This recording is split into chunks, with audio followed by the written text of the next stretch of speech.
আব্বা, তোদের প্রত্যেককে বলি বাপ, আল্লাহর কসম তোদের নামাজ পড়তে মন চাইবে রে বাপ, সেজদা দিতে মন চাইবে, সেজদা দিতে মন চাইবে আব্বা।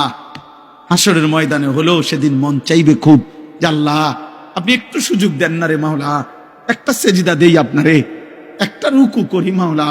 আমার সিরিয়াল আইতে তো হয়তো দেরি আছে মাওলা, আমারে তো বিচারের জন্য হয়তো সিরিয়ালে আরো পরে ডাকবে, এই ফাঁকে আমি আপনারে একটা সেজদা দেই। আল্লাহ বলেন ওয়ালাউ শি'না লাআতাইনা কুল্লা নাফসিন হুদাহা। এই নাফরমান, আমি চাইলে তো দুনিয়াতেই প্রত্যেককে সেজদা দিতে পারতাম, দেওয়াইতে পারতাম, আমার আনুগত্য করাইতে পারতাম।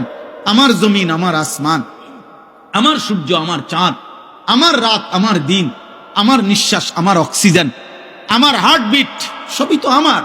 আমি চাইলে পারতাম বান্দা, আমি তো বাধ্য করে আনুগত্য নিতে পারতাম, কিন্তু যদি বাধ্য করেই নিতাম তো পুরস্কার দেব কেন? তাইলে আর পুরস্কার দেব কেন?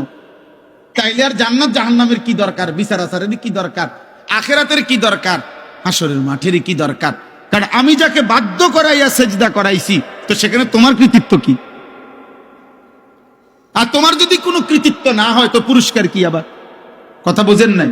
ওয়ালাউ শি'না লাআতাইনা কুল্লা নাফসিন হুদাহা, আমি চাইলে পারতাম বান্দা, কিন্তু ওয়ালাকিন হাক্কাল কাউলু মিন্নি, আল্লাহ বলে আমার চূড়ান্ত ফয়সালা নাফরমান।